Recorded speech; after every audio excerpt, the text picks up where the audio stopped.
Bradley, your mic is off.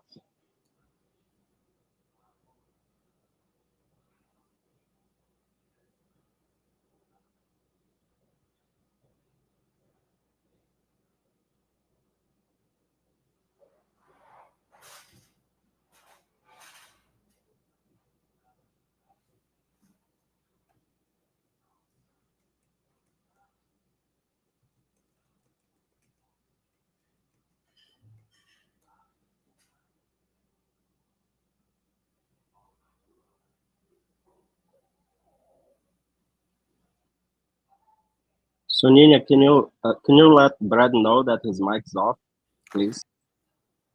Hi, Bradley. I'm sorry to interrupt, but your mic's off. Okay. We can't hear you. I think you need to restart. Sorry. Sonia Doi is currently occupying the positions of President of the U.S. Spiritist Medical Association and the International Spiritist Medical Association. She graduated in medicine from the University of Sao Paulo, Brazil, with a specialization in endocrinology. Please take this opportunity to send your questions during the presentation using the chat window. Sonia has reserved time to address your comments and questions once she concludes her presentations. So today, Sonia Doi will be leading our live with the theme Calamities under the light of Spiritism. Welcome, Sonia Doi. Hi, Bradley. Thank you for the introduction. Thank all the organizers for inviting me to participate in this talk. And I'm very happy to be here and share this the ideas under Calamities. So thank you all for who are following this talk this morning. Let me go to the slides. Let's see why it's not moving now.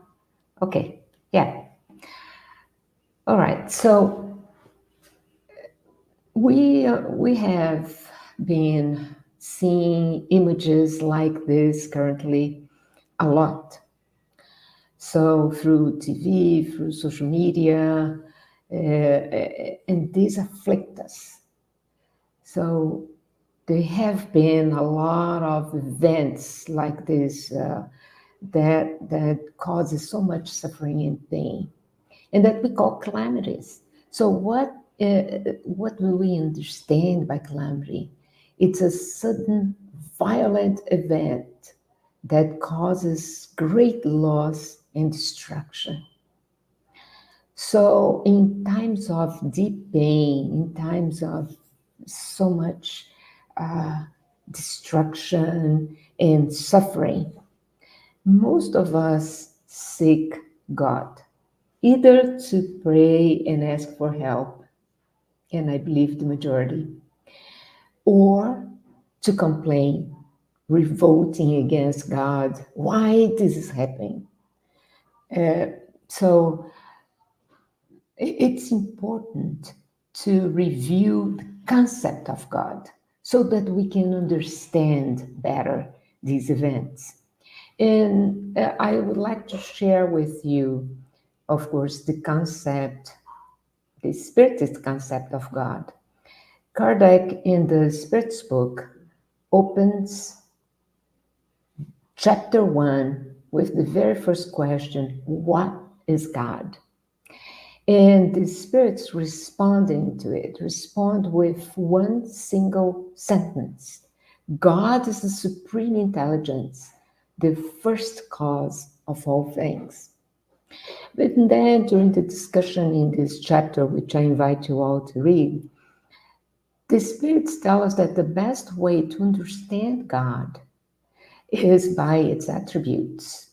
God is eternal, immutable, immaterial, unique, infinitely good and just. But within this concept, people still raise questions. And some of the questions that we're going to discuss during this talk there. If God is the first cause of all things, is God the cause of destruction? Is God, if God is infinitely good, how can we explain these catastrophes that cause so much destruction and death? If God is infinitely just, why innocent people perish and suffer in massive disasters? So those questions are often raised during events like this. If we look back in history, we have seen, and science has shown, that since the formation of the planet, there have been successive natural disasters, revolutions, causing destruction, like volcanic eruptions, flooding, earthquakes, etc., that transformed the inhospitable environment into a suitable place for humankind to live. So God's acts are expressed through the universe by the divine laws, governed. All these occurrences, all these events are governed by the divine or natural laws. But what is the purpose of such events to happen? If we look into the Spirit's book, chapter 6 of the third part, it's about the law of destruction. And if I, again, would recommend it to read the whole chapter, because there's so much instruction and enlightenment in these questions and answers from the Spirit. And basically, questions 728 to 731, there's so much material there. But I'm kind of picking up important concepts that to discuss. So the spirits enlighten us that destruction is no more than transformations with the purpose of renewing and improving living beings. Of course, over incarnations is that we progress with our experiences. So in the destructions are the main purpose is to allow progress to happen. So the law of destruction and the law of progress are associated. In the Gospel according to Spiritism, chapter 3, there are many mentions in my Father's house. Under the subtitle, The Progress of Worlds, we learn that destruction is just a means to lead the humankind to perfection through transformation. So that's, again, the purpose of destruction is to lead us, to transform us, to push us into perfection. But at the same time that human beings progress morally, the worlds that we inhabit as humans progress materially. So the transformations occur at both sides. In the physical world and morally, these are connected, because as we become better, as we evolve, as we perfect, we deserve a better place to be, a better place to live. And again, nothing is idle in the universe. Everything is in movement, everything is progressing, is changing one way or another. That's the law. That's how God governs the universe. So, interestingly, in the Gospel according to Spiritism, chapter 3 again, there are many mentions in my Father's house. The Spirit Saint Augustine tell us Earth has been morally and materially in a stage inferior to the current one. Earth has now reached another period of transformation and will change from a world of expiation to a world of regeneration. And we find also in chapter 18, entitled The Time Has Come, in the book Genesis, by Kardec again, with the chapter starts with this sentence: the time set by God has come, in which great events will occur for the regeneration of humankind. These are two statements from spirits. And I would like you to pay attention to the time when this was written. The St. Augustine message dates 1862. The book Genesis was published in 1868, more than 150 years ago. And the spirits are saying that the transformation, a new period of transformation for the planet Earth had already begun at that time. So are we at the cusp, at the top of the time of transformation? Have we reached that turning point? It's important to remember, and we can see this historically through geological studies, that these transformations do not occur in few years. It takes millions of years, sometimes a little more, sometimes a little longer, a little shorter, but it takes many, many years. So 150 years ago, still too short.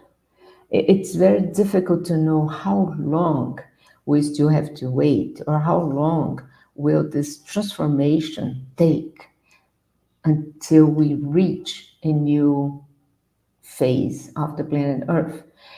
At any event, it's important to know that this change will not occur in one day, in one specific time. You go to sleep and next day you wake up and it's a new world. It's not like that.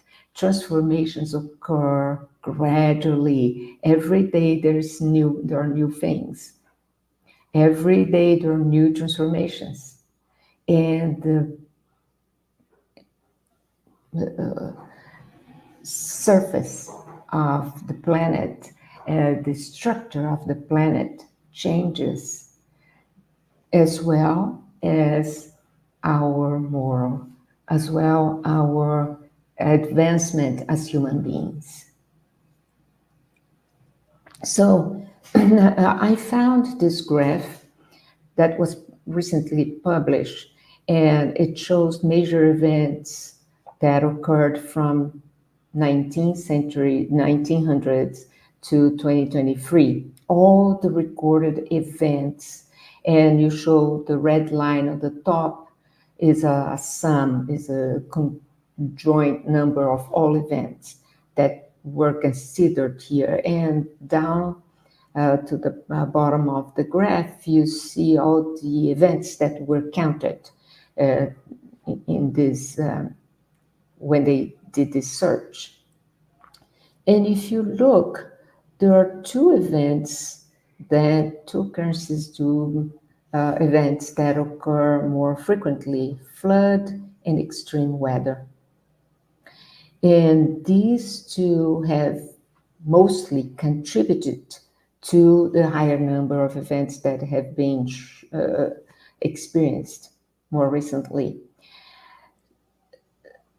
So is this the announcement that a big event is going to come? We are approaching a big turning, a big change in the planet. Again, difficult to say.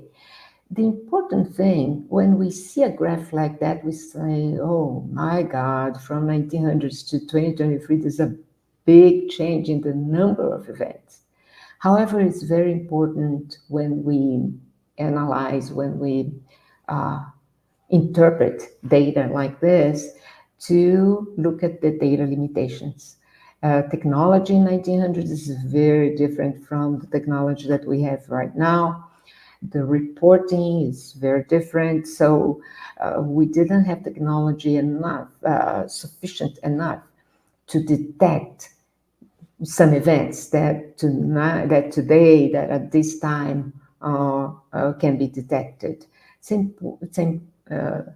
time reporting were not as efficient as it is today. So many smaller events were not even reported. So events that occurred in certain areas were not reported. Only major, massive events, of course, they cannot be dismissed. So it's important to look at data like this, but it's also important to have in mind all the data limitations before we interpret. These occurrences, these natural disasters that occur, many people look at it as a result of the damage that we are doing to the planet. Yes, we have our share. Many things that we as humans are doing, not caring enough to the planet, not really taking care of things, damaging the planet, can contribute to events like this. But it's important also to have a glimpse of the big picture. There are laws that govern the universe that we don't even understand yet. And here is just a small example that was, being brought by the media more recently, and is studied by NASA as a scientific event, that the Earth's axis is tilted currently at 23.5 degrees from the plane of the orbit of the Earth around the Sun. And the scientists have, by studies, have discovered that there are cycles of approximately 40,000 years that this tilt varies between 22.1 and 24.5 degrees. So it wobbles back and forth.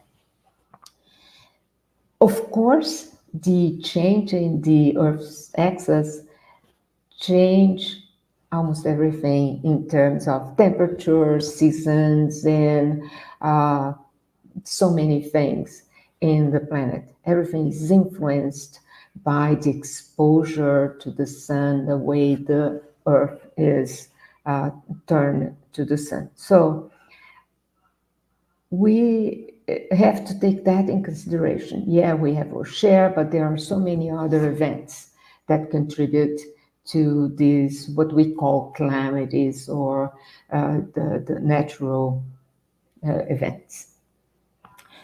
Now, Kardec asks a very pertinent and smart question within the chapter, The Law of Destruction. If destruction is necessary for the regeneration of beings, why do they have this self-preservation instinct? In one way, yeah, destruction, death is necessary so that we can be reborn, have new experiences. But why do we have preservation instinct, that we avoid death? And the answer is also very simple: to prevent destruction That's why before it's time. That's why we have the self-preservation instinct. If we die before time, this will cause a retardation in evolution. So everything, we have a time, like we have a time to be born, we have a time to die. The, we cannot, and that's why it's so important when we talk about prevention of suicide. We are giving a time to experience our life here, to improve ourselves through our experiences. If we go before time, we have to come back again to go again through the experiences.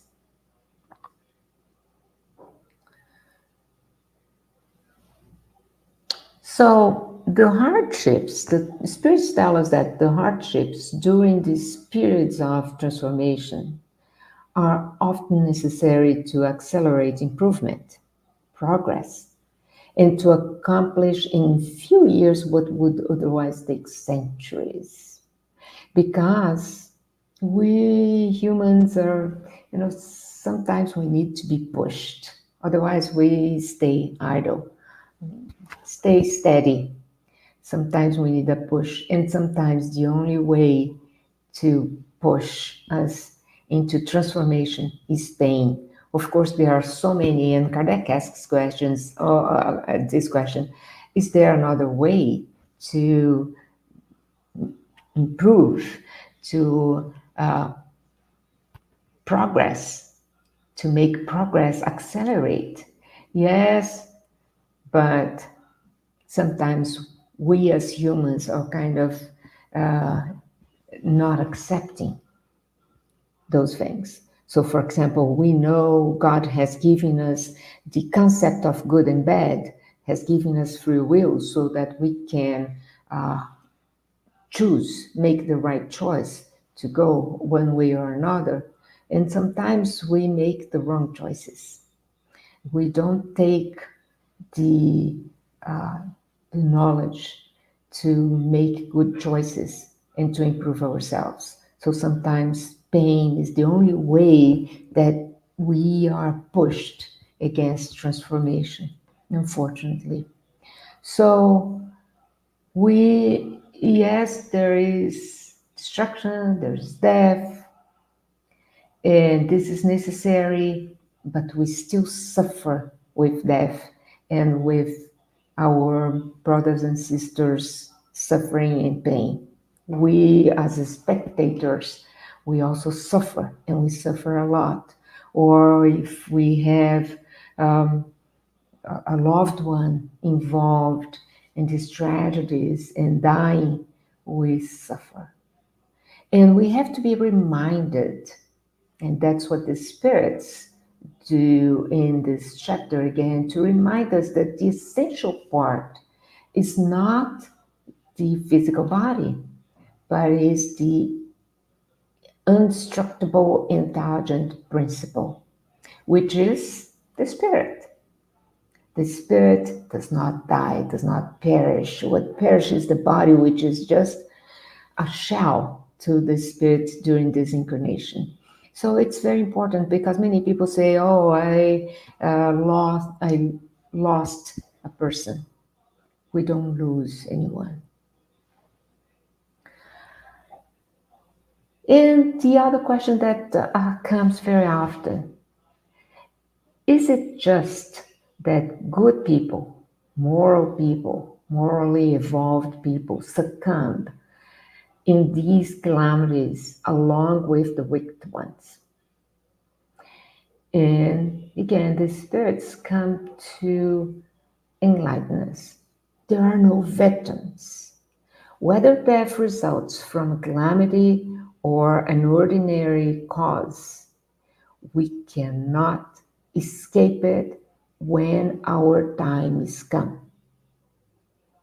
So it doesn't matter if we died in a tragedy like this, or if we died following an injury or following a disease. When our time comes, that's the time that we are supposed to go, that was planned for us here. So if a person dies in these tragedies, it was the time. The cause of death is just something that has to do with our planning before we incarnated. So in another life, the Spirit says, those that we call victims will find ample compensation for their sufferings if they endure them without complaining. So, of course, when a person dies during an event like this tragically and does not even have time to complain, that doesn't apply. But many times a person is suffering because lost everything that they had, like in floodings, like in wildfires, in earthquakes, tornadoes. They lose all their properties, they lose their job. So in those cases, people can take it in a resignation, with resignation, or by complaining. And if they are complaining, they are losing the learning opportunity, they are losing the resignation part. So that's why the Spirit says, if you endure that without complaining against God, then you find ample compensation for their suffering. Meaning, that is done here, we will rise to a better level.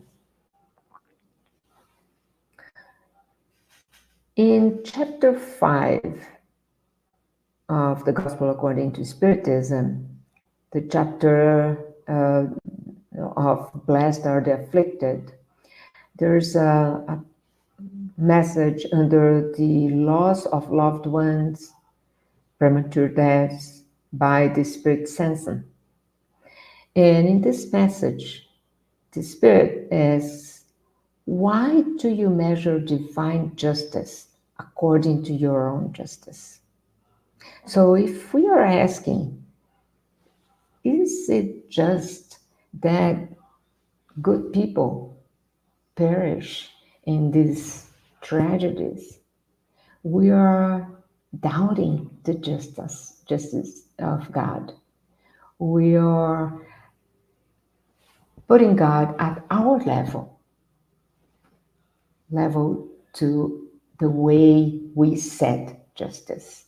So the Spirit Sanson asks, why do you measure divine justice according to your own?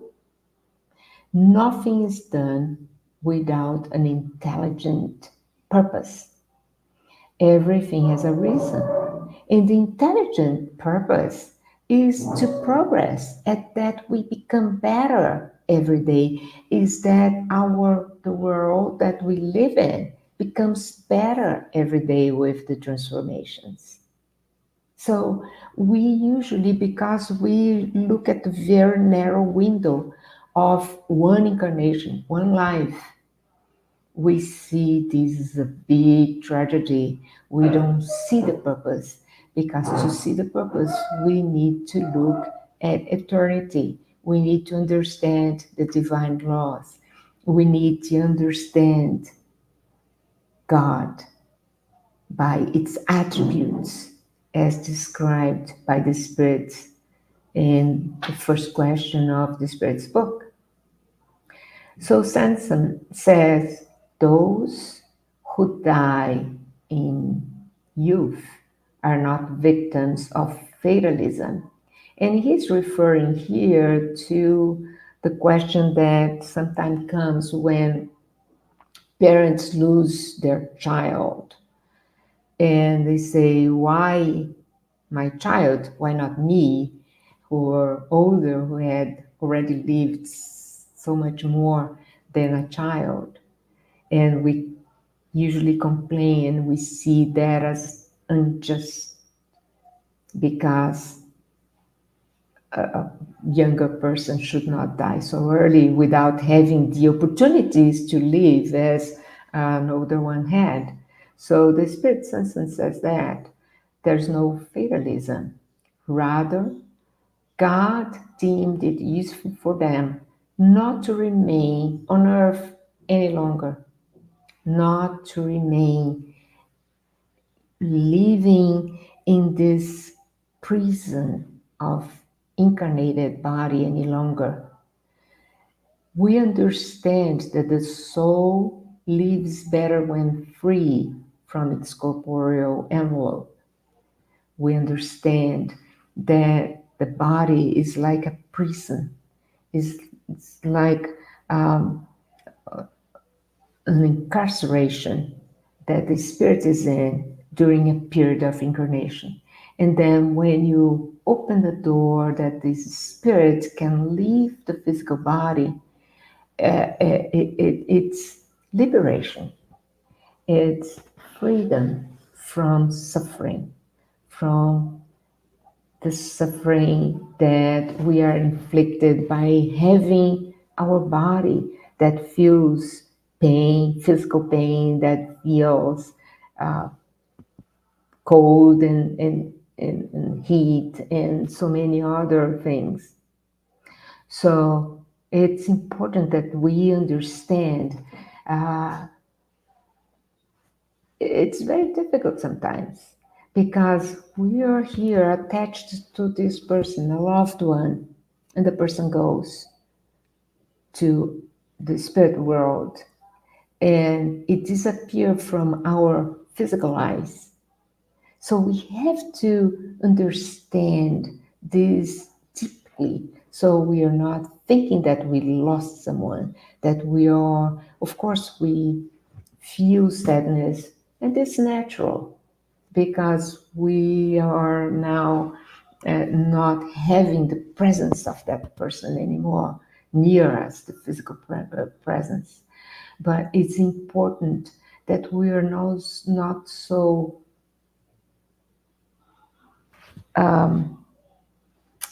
that we are not thinking that we would be better by holding that person within us.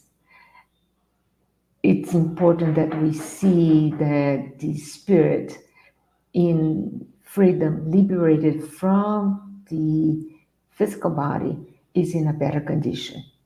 And it's important to think that if that person died, if that is the time, that was the time set by the planning, the incarnated planning set by God. In this book is, as far as I know, is not translated to English. So I put there the Portuguese name, Chico Xavier Pede Passagem, in chapter 3. It talks about collective discarnations. And the message is by Emmanuel. And that's why I wanted to bring this here. It's so important. When we return from earth to the spirit world, aware of our own responsibilities, we assess our past debts and ask for the necessary trials to redeem them properly. So we have a plan that we ourselves, in most cases, have set ourselves. Plans to redeem our debts of the past. We forget. Thank God we forget.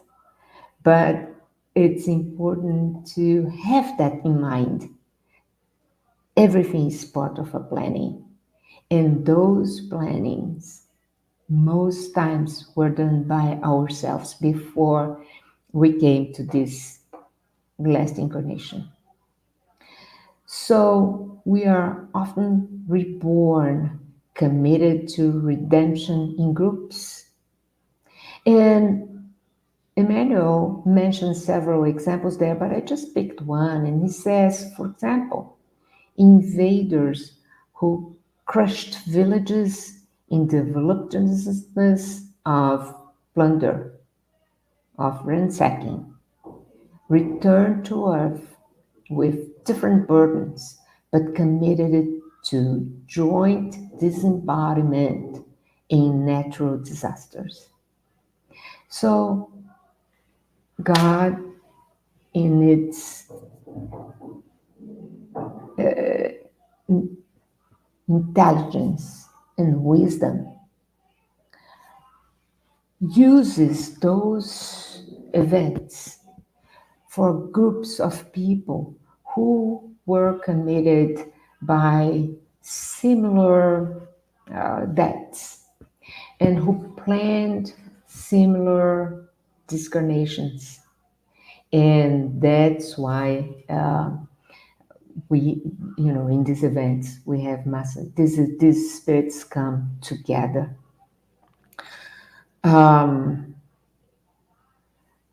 Chapter 3, the return from the corporeal to the spirit life, separation of the soul from the body.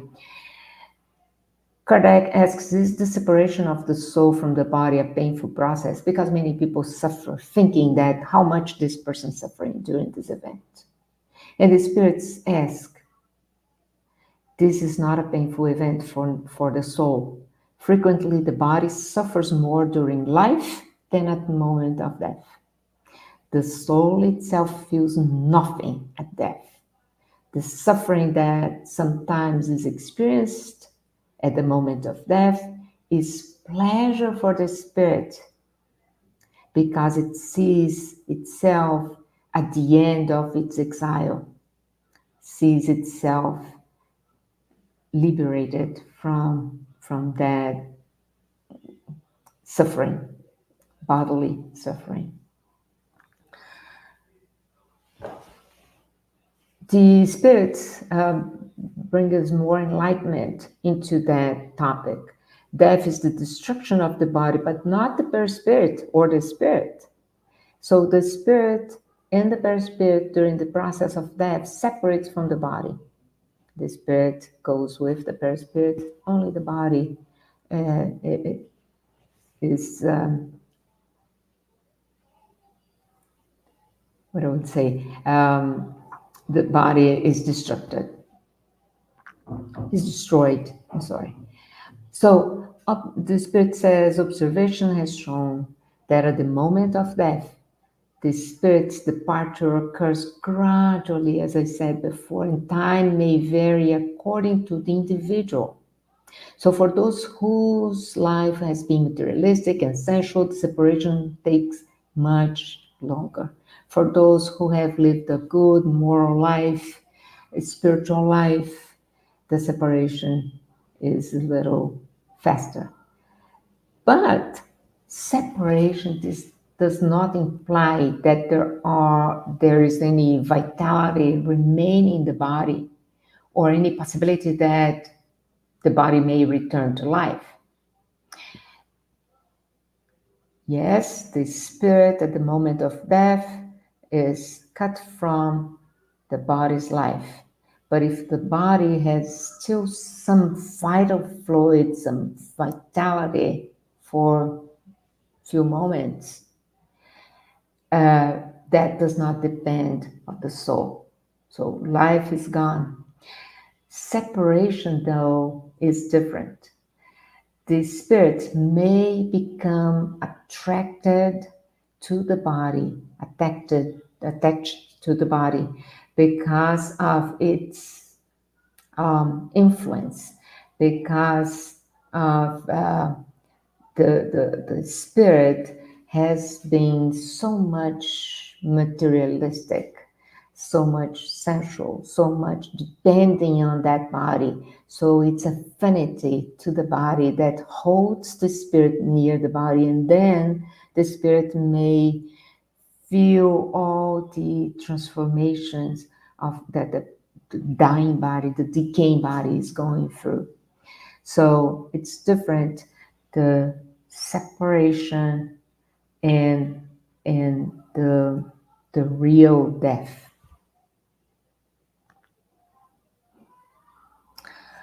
And coming to the end of our talk, can the definitive separation between soul and body occur before the complete cessation of organic life? And the spirits respond sometimes in the death agony. The soul has already left the body, which has nothing left in it except organic life. So the body may still have organic life, but sometimes the spirit has already, the soul has already left. The individual no longer has any self-awareness, and yet a faint breath of life still remains in the body. So that little quantity of vital life, vitality, or vital fluid that remains in the body remains while the heart pumps blood into the body. But that doesn't mean that the spirit is linked and has all the awareness of what's going on. So many times, and that I think is a relief for us to think that during this tragic event, plane crashing or things that we have observed recently, we lose consciousness, and the spirit doesn't have the suffering that sometimes we think that they have gone through. So I would like to end with this. Calamities are trials that give humans an opportunity to exert their intelligence and to demonstrate patience and resignation before the will of God. At the same time, calamities enable humans to develop the sentiments of self-denial, self-detachment, and love for their neighbor. And we have seen this, how much events like this inspire people to go and help their brothers and sisters. So these calamities have a way to teach us in two ways. If you are a person that had gone through the calamities, we should exert patience and resignation before the will of God. If we are not involved in the calamity,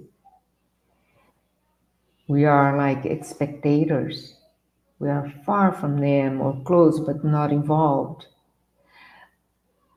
We are invited to exert self-denial, self-detachment, and go to help.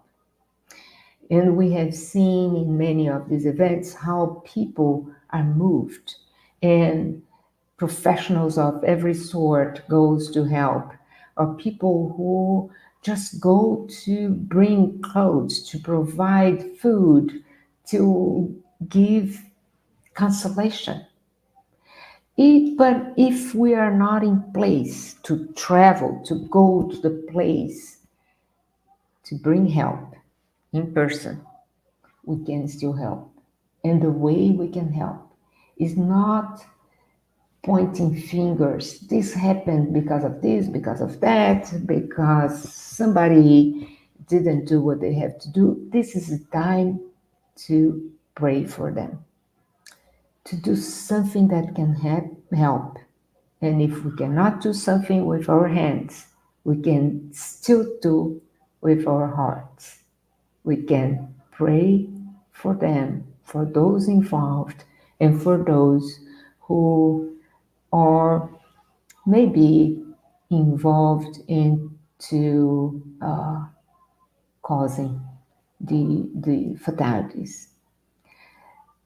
So there's a lot to learn, and importantly is to have compassion in our hearts, always. Thank you. Thank you very much, Sonia, for the insights and reflections you provided us today. Please stay with us for the Q&A session that will start shortly after a few announcements. There is a new virtual course, Introduction to Mediumship. It is a free virtual course for beginners from the U.S. Spiritist Federation, who is thrilled to invite individuals eager to explore the realm of spirit communication according to Spiritism. Check out the new course at https://learn.spiritist.us or scan the QR code on the flyer. And be certain to save the date for the 18th U.S. Spiritist Symposium on September 21st, 2024 in Boston, Massachusetts. The theme is Life Through the Lens of Immortality, Philosophy of Spiritism. There is continuing to be a podcast-like series, Psychology and Spirituality, A Bridge to a Better Life, based on the works by Joanna Giangelis. A new episode appears every Friday at 7 p.m. Eastern Time. It is available on YouTube and Spotify. The Spiritist app, Be My Hope, which is available now on the App Store or Google Play.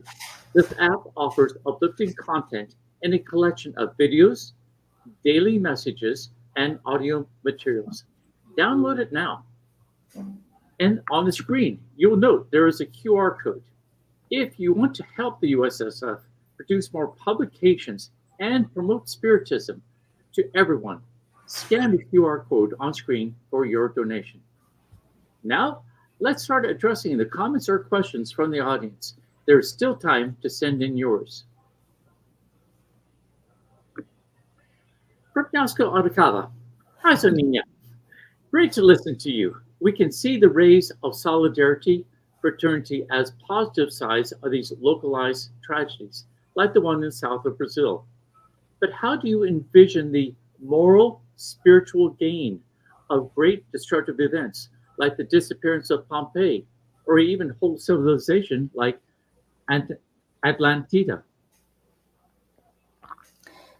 Good question, Yasko. It's good to have you there, and thank you for listening. Yes, the destructive events that make, for, as you mentioned, the disappearance of Pompeii or the whole civilization of Atlantida, all these are part of the good picture, the God's will. All these are part of the opportunities to be reborn and to progress. So civilizations, the whole civilizations are raised, like you mentioned Atlantida, but the spirits had then an opportunity to go together to a new experience, whether in this planet, whether in other planets, whether in the spirit world. They were, say, into a planning to follow. Some places like Pompeii or other civilizations that were kind of going out of the moral set, the what I would say, that went astray of the path to evolve into a better spirit, into a more evolved spirit. It's important that they also were given an opportunity to be reborn in with a different opportunity in a different environment. And when we go to the spirit world, as you know, there's always an opportunity to learn also, to be instructed, to review our planning. And then we have the opportunity to look back and see, oh my, how many things I did wrong, how many opportunities to learn, to do better I missed. And so that's how we should see the results of these tragedies. I hope I have answered your question. Thank you for that guidance, Sonia. And from the U.S. Spiritist Federation, do our thoughts affect calamities on this planet? Our thoughts affect everything, I would say, because our thoughts are vibrational energies that travel everywhere. So our thoughts translate what we are, translate our sentiments, translate our moral evolvement. So if I'm not evolved enough, my thoughts are not going to be good thoughts, and I'm going to influence the environment, my microenvironment, the place where I am. And with that, I am influencing more people, and that's how I may be a negative contribution to the world.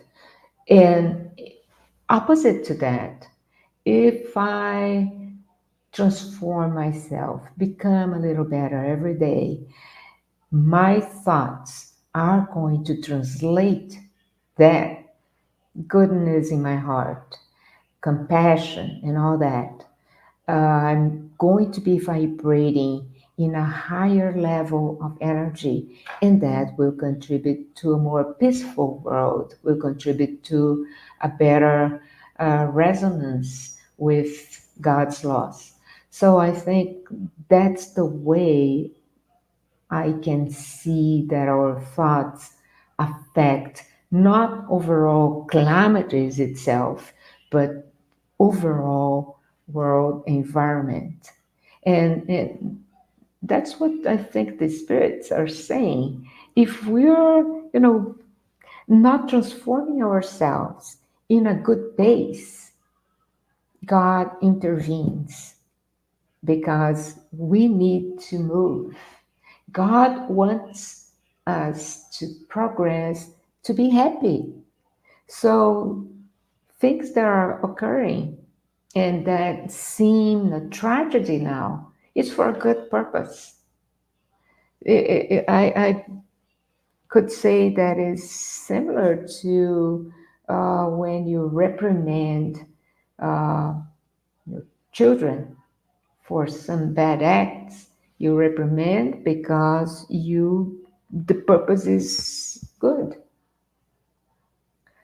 So that's the way I think our thoughts can contribute. Thank you for that, Sonia. From the United States Spiritist Federation, can we tune our senses to be more aware of changes which lead to improvement? Yeah, the same way, I think, continuing with that thought, that our thoughts, depending on how they're said, they can contribute one way or another. We can tune our senses to be more aware of changes for improvement. We can, and Spiritism helps us so much in that, because Spiritism, the whole philosophy behind it is to teach us to be good, to do good things, to love one another. And if we do that, we are turning our senses not to look only at ourselves, but to do better for so that we can help others, that we can help the environment, that we can help the world in a minimal way. I don't mean that we are, turning into big personalities to do big things, big changes. We don't need that. Little things that we do, just turning to examine ourselves and say, oh, I could be better tomorrow if I did that. I could, uh, and we learn so much about charity. In charity, the best charity is when we can help our brothers and sisters when they are in anguish, when they are suffering. Not much with material things, that helps too. But when we can help them with a word, help them by listening, help them by saying a prayer for them. And that's how we can be sensitive to the suffering of our brothers and sisters. Thank you, Sonia. And from Daniel Santos, how does losing loved ones in a sudden and chaotic event, like a calamity, affect the grieving process compared to a more expected loss? Good question, Daniel. It, when we have a person who is sick, chronically ill, especially, the process of liberation is long, usually. And the family starts to prepare themselves for that, as well as the person that's involved in the process, because we know that the detachment of the spirit is done gradually because the person has some time during that illness process to detach. So detachment is done gradually, and and usually the family sees death in these occasions as, oh, it's good. They usually say the person now can rest. We know that resting is not the proper word, but usually is what we hear. The person now can rest. Anyways, is a more soothing, is a more calming process usually. In events like tragedies, it's abrupt. You may have talked to that person a minute ago on the cell phone and suddenly something happened and the person is no longer there, no longer accessible. So that's a shock and is much more difficult to endure emotionally. So our first emotional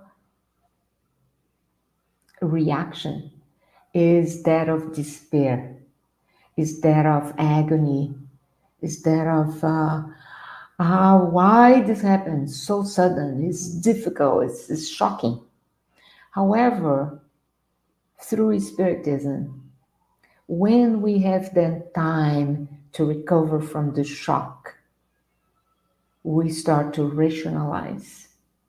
And reasoning brings us back into why this happened and what is the circumstance that that loved one is in now. And when we can rationalize, when we can bring reasoning into it, it makes a little better to understand. But in those cases, it's not usual that one gets, immediately, just because you're a spiritist and you learned all this, You say, oh yeah, it's happened. Oh yeah, I understand the reason. I understand why God did this. That's not how it happens, right? Because we are humans with emotions, and emotions runs high in these moments. So there's time to mourn, there's time to bring reasoning, to, you know, we have to allow ourselves to go through the pain. We have to allow ourselves to release the emotion, the sadness. But the good thing is, we are not turning against God and say, God did this to me, right? Very helpful, Sonia. From Spiritism USA, what are some compassionate ways to offer support and consolation to someone who has lost loved ones in a recent disaster? There's so many I would say compassion itself is the best word to use to bring support and consolation. Compassion means we put ourselves in that person's shoes. Uh, Usually, we don't know how intense is the pain. Only the one who is enduring the pain knows the intensity of that. We only have an idea, but it's important that we put ourselves in that situation and think how I would like to be helped in this moment. How, what would bring me consolation? So it's important to be aware of, sometimes we think that we can come to the person and tell them, well, tell everything we know from Spiritism. Body has died, but the person is still living, person's, and sometimes we have to be aware that of what religion, what faith that person has. We cannot push concepts that the person is not accepting or the person does not know at that moment of pain. It's important to be there, be present, even if we only there hugging the person, holding their hand, saying nothing at all. Many times, silence is the best help. Many times, being silent means you are allowing the person to cry, to say whatever they want, or not to say anything. But you are there. The person feels that there is someone next to them. So, for each person, I think there's a different way to bring comfort and consolation. Some people like it, and sometimes they ask you, what do you think has happened? What do you think the spirit will, what is the situation of the spirit at this moment? So now, depending on what the person asks, we can offer more insights. We can offer some more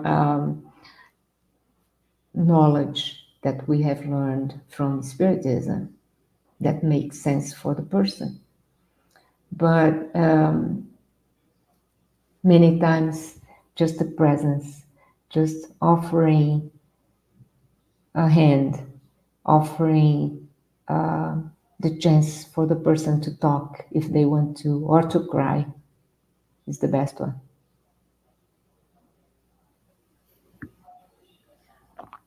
From the United States Spiritist Federation, how do we help our spirit to not absorb the emotions of a calamity or tragedy? That's another difficult question because, we are impacted by these events. in the media, TV, and newspaper, and the social media. It's bringing this back time and time again. And we're seeing this, and people are talking about it. So, yeah, we get pulled into all the emotions that is involved in these tragedies. But we have to kind of um, put a like a fence, like a, you know, defend ourselves, not to be that involved so that we become depressed, so sad that you cannot sleep, so perturbed that you cannot work. That's not a good reaction to these things, because as we get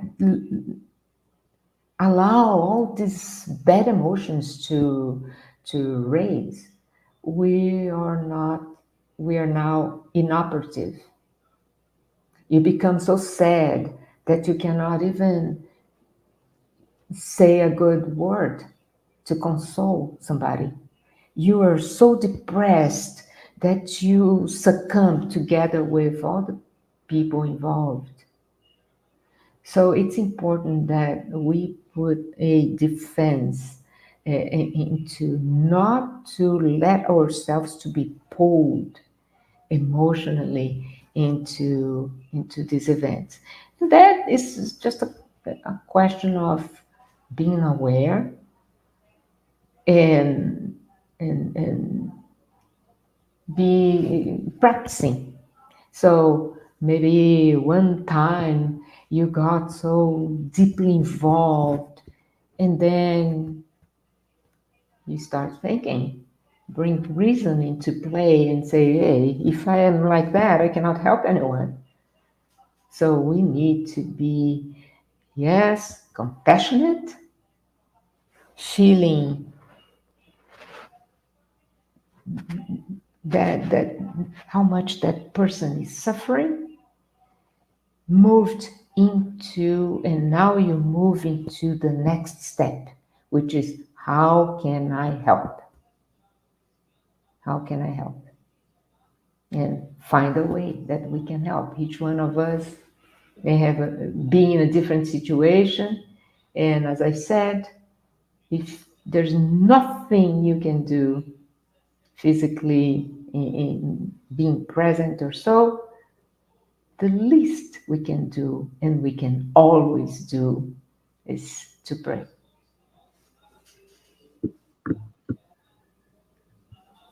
Here we have a message from Yasko Arakawa. Yes, thanks, Sonia, for your thoughts and answer, reminding the big picture we are inserted in as immortal spirits. That's right, Yaska. Thank you. Thank you. Thank you, Sonia, and many thanks to everyone who watched today's Talk Live and those who have been following our weekly Spiritist Talk series. Next Saturday, June 29th, we will have the second episode of the U.S. Spiritist Movement in Action, an interview with Marcelo Neto, Andrea Marshall, and Teresa Ares from the Spiritist Federation of Florida. Sonia, before we close the live, would you please offer a prayer? Certainly.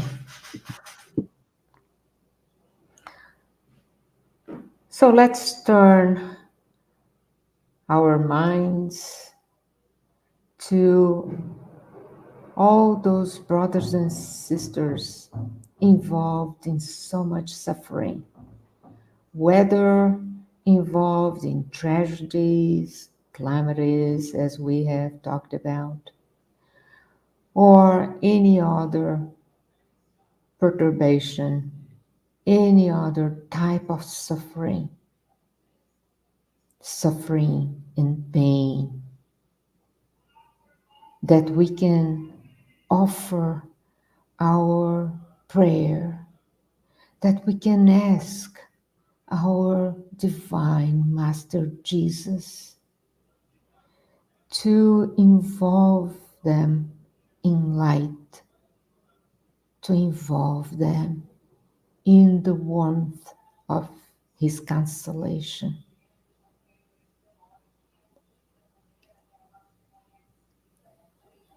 Shall we